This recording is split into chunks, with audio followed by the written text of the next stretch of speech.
Assalamualaikum warahmatullahi wabarakatuh. Halo semua, perkenalkan nama saya Ridya Wulan Saputri dengan NIM 204206770. Di sini saya akan melakukan analisis regresi dengan menggunakan aplikasi SPSS versi 26. Oh iya, sebelumnya analisis regresi dibagi menjadi dua, yaitu yang pertama analisis regresi sederhana, yang kedua analisis regresi linier berganda.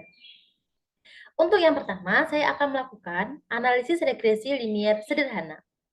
Analisis regresi linier sederhana digunakan untuk menentukan linearitas atau hubungan antara satu variabel independen dengan satu variabel dependen.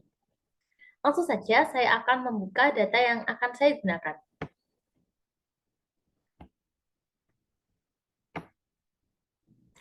Baik, saya menggunakan data mengenai biaya pemeliharaan alat terhadap tingkat penjualan.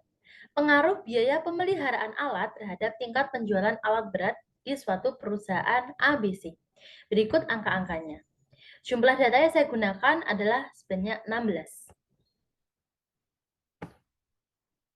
Langsung saja saya buka aplikasi SPSS. Untuk yang pertama, kita menuju ke variable view. Untuk kolom name, saya isikan biaya dan penjualan. Untuk desimalnya saya bikin ke 0. Labelnya untuk label biaya, saya menuliskan biaya pemeliharaan alat, sedangkan untuk label yang nama penjualan, saya memberi label tingkat penjualan alat berat. Dan untuk isian lainnya, saya biarkan isian default. Lalu kita menuju ke data view. Pada kolom data view, angka-angka ini tadi saya copy paste dari Word yang saya tunjukkan di awal tadi. Jadi di sini tinggal saya aplikasikan saja. Untuk yang pertama, yaitu kita akan melakukan analisis regresi linier sederhana. Kita klik ke tombol Analyze, lalu Regression, kemudian Linear. Dan akan terbuka seperti ini. Untuk biaya pemeliharaan alat atau variabel biaya, saya akan pindahkan ke kolom Independent, dan untuk tingkat penjualan alat, saya pindahkan ke kolom Dependent. Jika sudah seperti ini, saya ke kolom statistik. Saya akan menuju ke kolom residual dan memberi centang pada turbin Watson.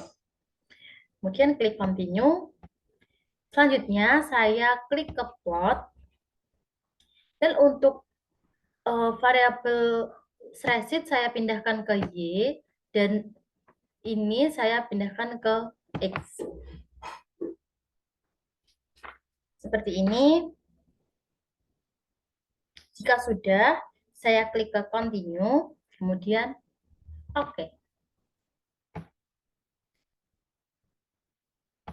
Maka hasil yang akan terlihat seperti ini.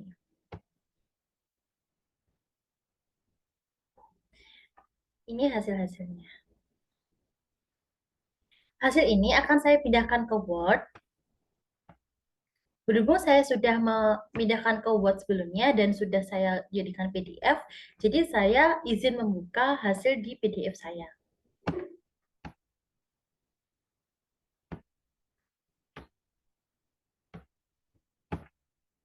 Seperti ini.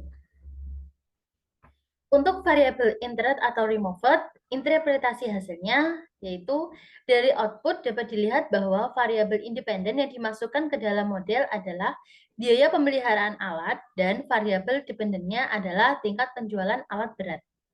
Tidak ada variabel dikeluarkan atau removal, serta metode regresi menggunakan enter. Kemudian untuk hasil selanjutnya yaitu model summary. Output model summary dihasilkan yang pertama, angka R didapat 0,464, artinya korelasi antara variabel biaya pemeliharaan alat dengan tingkat penjualan alat sebesar 0,464. Hal ini tidak terjadi hubungan yang erat karena nilai mendekati 0. Untuk output yang kedua yaitu nilai R kuadrat sebesar 0,215. Artinya, presentasi sumbangan pengaruh variabel biaya pemeliharaan alat terhadap tingkat penjualan alat sebesar 21,5%. Sedangkan sisanya dipengaruhi oleh variabel lain yang tidak dimasukkan ke dalam model ini. Hasil output selanjutnya yaitu R square yang telah disesuaikan. Nilai sebesar 0,159 menunjukkan sumbangan pengaruh variabel independen atau variabel biaya pemeliharaan alat terhadap variabel dependen atau variabel tingkat penjualan alat berat. Untuk output yang selanjutnya yaitu kesalahan dalam memprediksi tingkat penjualan atau standar error-nya sebesar 6313861,124 rupiah. Untuk hasil selanjutnya yaitu ANOVA atau uji F. Dari output diperoleh F hitung sebesar 3,837. Ini F hitung. Dan nilai signifikansi 0,070. F tabel pada tingkat signifikansi 0,05 dengan DF sampai dengan 1 atau jumlah variabel dikurangi 1 dan DF2 sama dengan 14 atau jumlah data dikurangi jumlah variabel dikurangi 1 atau 16 dikurangi 1 dikurangi 1, maka hasil yang diperoleh untuk F tabel sebesar 4,6. Kesimpulannya, F hitung lebih kecil daripada F tabel, yakni 3,837 lebih kecil daripada 4,6. Dan signifikansi berada di angka 0,070. Artinya, maka HO diterima. Dan dapat disimpulkan bahwa biaya pemeliharaan alat tidak berpengaruh pada tingkat penjualan alat berat.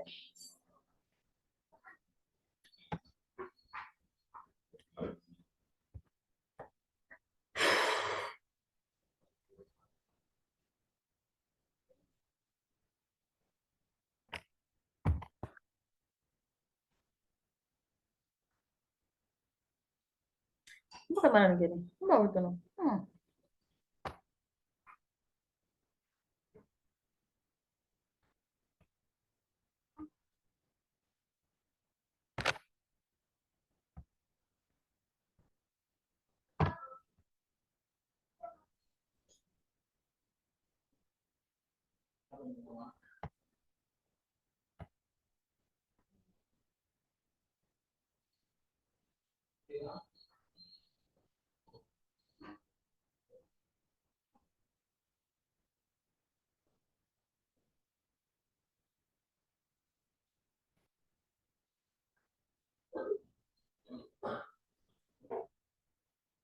Begini imut mungkin rela.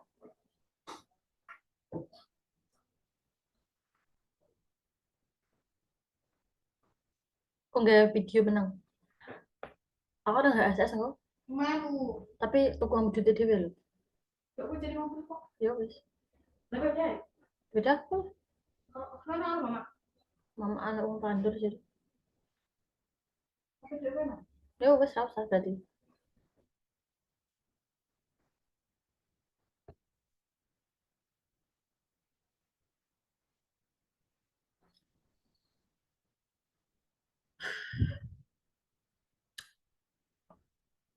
Saya aku nge-video menang ya.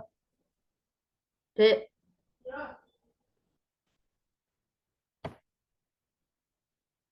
Untuk hasil selanjutnya yaitu kolom koefisien. Output koefisien didapat nilai-nilai pada output persamaan regresi adalah sebagai berikut. Nilai konstanta adalah sebesar 729.21463,772.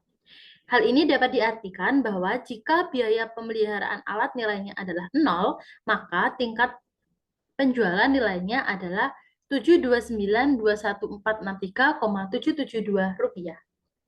Nilai selanjutnya yaitu nilai koefisien regresi variabel harga atau B bernilai positif, yaitu sebesar 0,333. Artinya bahwa setiap peningkatan biaya pemeliharaan alat sebesar 1, maka tingkat penjualan juga akan meningkat sebesar 0,33 rupiah. Berikut untuk kolom selanjutnya yaitu kolom residual statistik.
Selanjutnya yaitu uji T.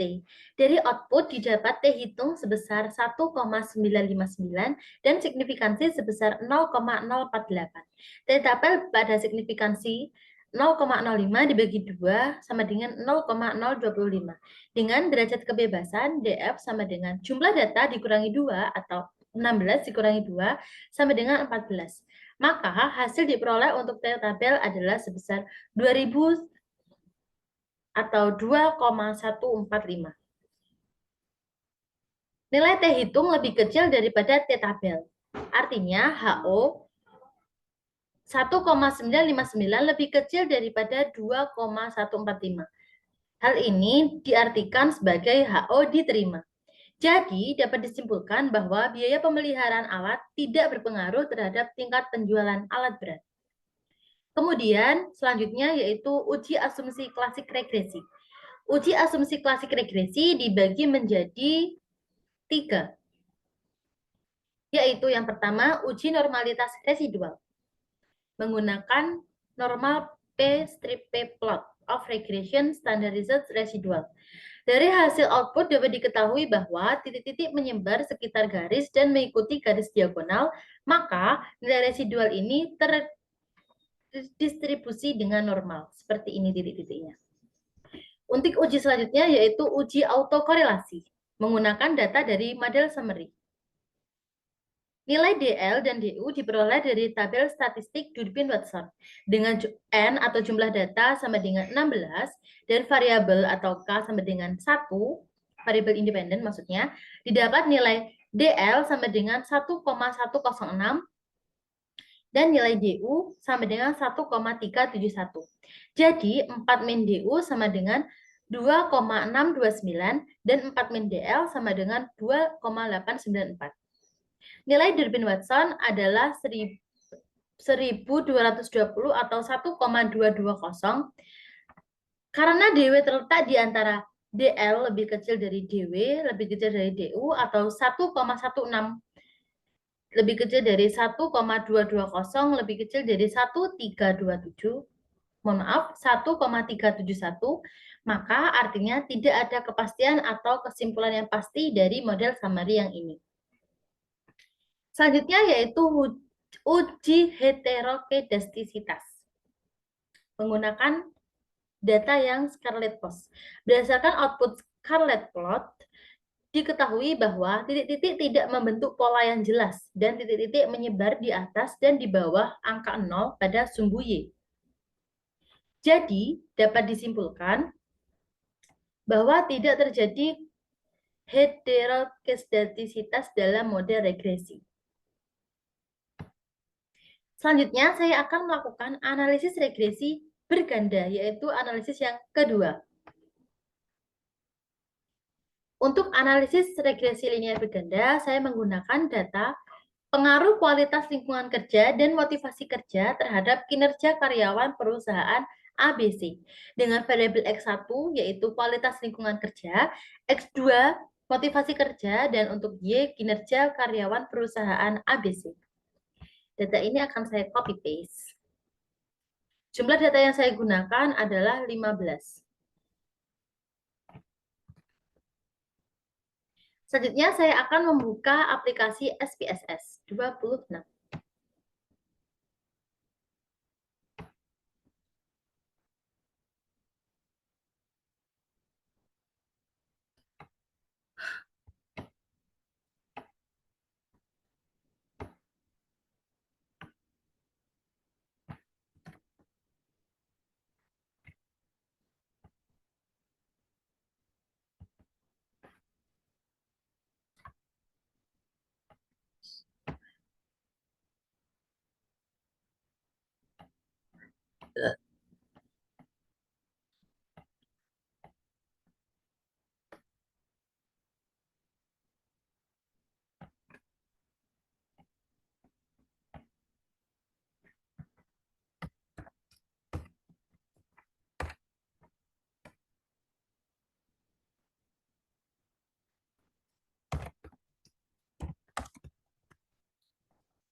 Baik, selanjutnya saya akan mengisikan seperti ini. Untuk kolom name, saya isikan X1, X2, dan Y. Untuk kolom type, saya biarkan isian default. Untuk width default, desimal saya bikin kedua. Untuk label yang X1, saya mengisikan kualitas lingkungan kerja. Untuk X2-nya motivasi kerja. Dan untuk Y, kinerja karyawan. Lalu untuk isian selanjutnya atau isian yang lain, saya biarkan isian default. Selanjutnya, saya mengisi atau menuju ke kolom data view. Ke kolom data view ini, saya mengisikan angka-angka yang sudah saya salin di Word tadi. Jadi seperti ini.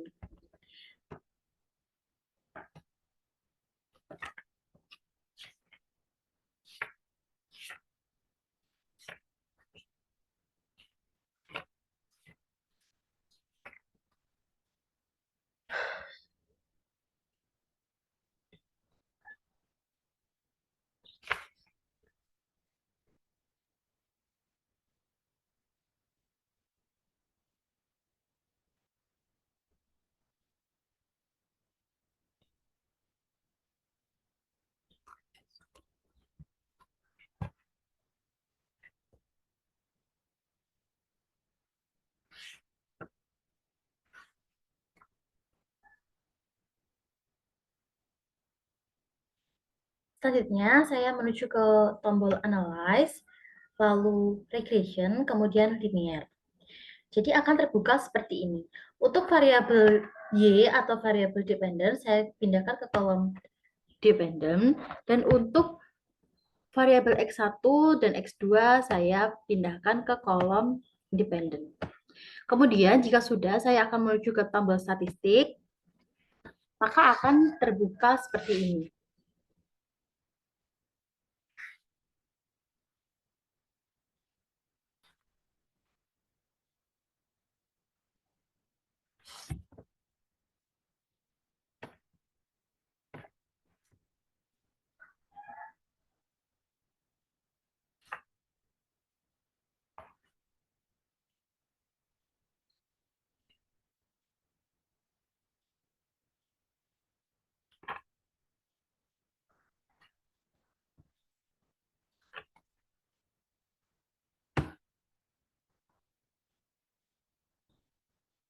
Karena saya akan melakukan uji penyimpangan asumsi klasik yaitu multikolinearitas dan autokorelasi, maka saya akan memberi centang pada collinearity diagnostik dan pada kolom residual saya akan memberi centang pada kolom Durbin-Watson. Kemudian selanjutnya saya akan mengklik continue dan oke. Berikut hasilnya. Saya akan membaca hasilnya pada yang sudah saya pindah ke kolom PDF atau ke PDF.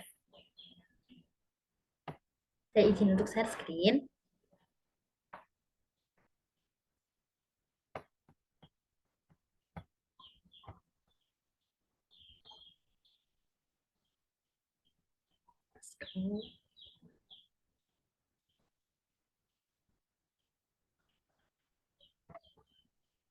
Untuk hasil dari regresi linear berganda, saya menggunakan 2 variabel independen dan 1 variabel dependen. Berikut angka-angkanya. Dan untuk hasil dari variabel enter atau remove, yaitu dari output dapat dilihat bahwa variabel independen adalah kualitas lingkungan kerja dan motivasi kerja, serta variabel dependennya merupakan kinerja karyawan. Serta tidak ada variabel yang dikeluarkan, sedangkan metode regresi menggunakan metode enter. Untuk model summary, saya menggunakan atau menghasilkan data seperti ini, yang cara bacanya yaitu output R didapat 0,596. Artinya, korelasi antara variabel biaya pemeliharaan alat dengan tingkat penjualan sebesar, mohon maaf ini ada kekeliruan untuk narasinya, maksud saya korelasi antara motivasi kerja, lingkungan kualitas kerja dengan kinerja karyawan sebesar 0,596. Hal ini berarti terjadi hubungan yang erat karena nilai mendekati 1. Untuk hasil kedua yaitu nilai R kuadrat sebesar 0,355. Artinya persentase sumbangan pengaruh variabel kualitas lingkungan kerja dan motivasi kerja terhadap kinerja karyawan sebesar 35,5%, sedangkan sisanya dipengaruhi oleh variabel lain yang tidak dimasukkan ke dalam model ini. Selanjutnya, R square yang telah disesuaikan. Nilai sebesar 0,248. Hal ini menunjukkan pengaruh variabel independen atau kualitas lingkungan kerja dan motivasi kerja berpengaruh terhadap variabel dependen atau kinerja karyawan. Sedangkan kesalahan dalam memprediksi tingkat penjualan adalah sebesar 0,24283. Untuk tabel ANOVA atau UCF adalah sebagai berikut. Dari output diperoleh F hitung sebesar 3,308 dan nilai signifikansi 0,072. F tabel pada tingkat signifikansi 0,05 dengan DF1 sama dengan 2 atau jumlah variabel dikurangi 1, dan DF2 sama dengan 12 atau jumlah data dikurangi variabel independen dikurangi 1 atau 15 dikurangi 2 dikurangi 1, hasilnya 12, maka hasil diperoleh untuk F tabel adalah sebesar 3,885. Kesimpulannya, F hitung lebih kecil daripada F tabel. 3,308 lebih kecil dari 3,885 dan signifikansi sebesar 0,072. Maka HO diterima. Dapat disimpulkan bahwa kualitas lingkungan kerja dan motivasi kerja tidak berpengaruh terhadap kinerja karyawan di perusahaan. Untuk hasil koefisien, didapat output yang pertama, nilai konstanta adalah 0,281. Dapat diartikan jika kualitas lingkungan kerja dan motivasi kerja nilainya adalah 0, maka kinerja karyawan nilainya 0,281 rupiah. Selanjutnya, nilai koefisien regresi variabel kualitas lingkungan kerja atau B1 bernilai negatif, yaitu negatif 0,23. Maka dapat diartikan bahwa setiap peningkatan kualitas lingkungan kerja sebesar 1 satuan, maka tidak ada hubungan dengan meningkatnya kinerja karyawan dengan asumsi variabel independen lain nilainya tetap. Selanjutnya, nilai koefisien regresi variabel motivasi kerja atau B2 Ini sama saja dengan X1 dan X2 bernilai positif yaitu 0,258. Dapat diartikan bahwa setiap peningkatan motivasi kerja sebanyak satu satuan, maka akan meningkatkan kinerja karyawan sebesar 0,258 satuan dengan asumsi variabel independen lain nilainya tetap. Berikut untuk tabel residual statistik. Selanjutnya kita menuju ke uji T. Pengujian koefisien variabel kualitas lingkungan kerja. Dari output didapat dihitung sebesar negatif 0,412 dan signifikansi 0,688. T-tabel pada signifikansi 0,05 dibagi 2 menjadi 0,025 dengan derajat kebebasan DF sama dengan N dikurangi K dikurangi 1 atau 15 dikurangi 2 dikurangi 1 sama dengan 12. Hasil diperoleh untuk T-tabel sebesar 2,179. Maka nilai T hitung lebih kecil dari T-tabel atau negatif 0,412 lebih kecil dari 2,179. Artinya, maka HO diterima. Jadi dapat disimpulkan bahwa kualitas lingkungan kerja tidak berpengaruh terhadap kinerja karyawan. Untuk pengujian selanjutnya yaitu pengujian koefisien variabel motivasi kerja. Dari output didapat T hitung sebesar 2,570 dan signifikansi 0,025. T-tabel pada signifikansi 0,05 dibagi 2 menjadi 0,025. Dengan derajat kebebasan DF sama dengan N sama dikurangi K dikurangi 1 atau 15 dikurangi 2 dikurangi 1 sama dengan 12. Hasil diperoleh untuk T-tabel sebesar 2,179 yang artinya nilai T hitung lebih besar dari T-tabel yakni 2,570 lebih kecil dari lebih besar dari 2,179. Maka HO ditolak. Mohon maaf ada kekeliruan dalam peletakan tanda, ini yang benar lebih besar. Jadi dapat disimpulkan bahwa motivasi kerja berpengaruh terhadap kinerja karyawan.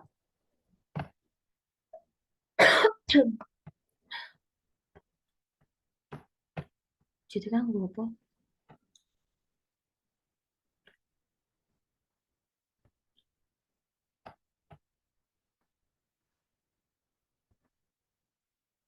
Untuk data dari uji T ini, saya menggunakan kolom koefisien. Seperti ini. Ini untuk T-tabelnya, T hitungnya. Ini hasil T hitung. Dan untuk T-tabel, saya melihat di halaman belakang buku SPSS yang sudah saya beli. Gitu. Untuk selanjutnya yaitu uji asumsi klasik regresi. Untuk uji asumsi klasik regresi linier berganda itu ada 4, yaitu uji normalitas residual, uji multikolinearitas, uji autokorelasi, dan uji heteroskedastisitas. Untuk uji yang pertama yaitu uji normalitas residual. Dari grafik dapat diketahui bahwa titik-titik menyebar sekitar garis, maka nilai residual tersebut telah terdistribusi dengan normal. Untuk uji multikolinearitas, saya mengambil data dari koefisien. Dari output dapat dilihat bahwa tolerance kedua variabel lebih dari 0,100 dan FIF kurang dari 0, maka dapat disimpulkan bahwa tidak terjadi multikolinearitas antar variabel bebas.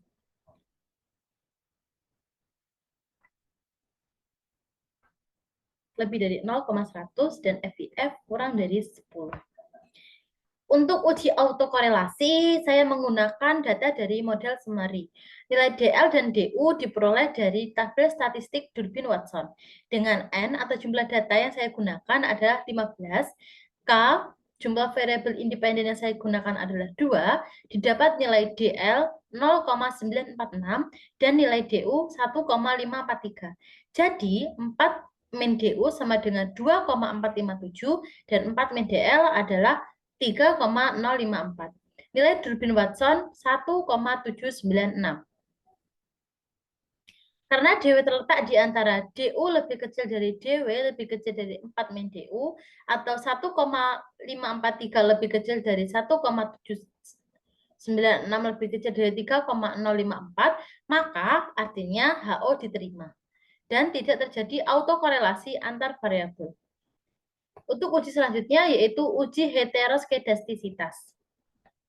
Dari output dapat diketahui bahwa titik-titik tidak membentuk pola yang jelas dan titik-titik menyebar di atas dan di bawah angka 0 pada sumbu Y. Jadi dapat disimpulkan bahwa tidak terjadi heteroskedastisitas pada model regresi ini. Titik-titiknya menyebar seperti ini. Oh guys, itu tadi penjelasan dari saya. Apabila ada kesalahan dalam penyampaian, saya mohon maaf yang setulus-tulusnya. Wabillahi taufiq walhidayah. Wassalamualaikum warahmatullahi wabarakatuh.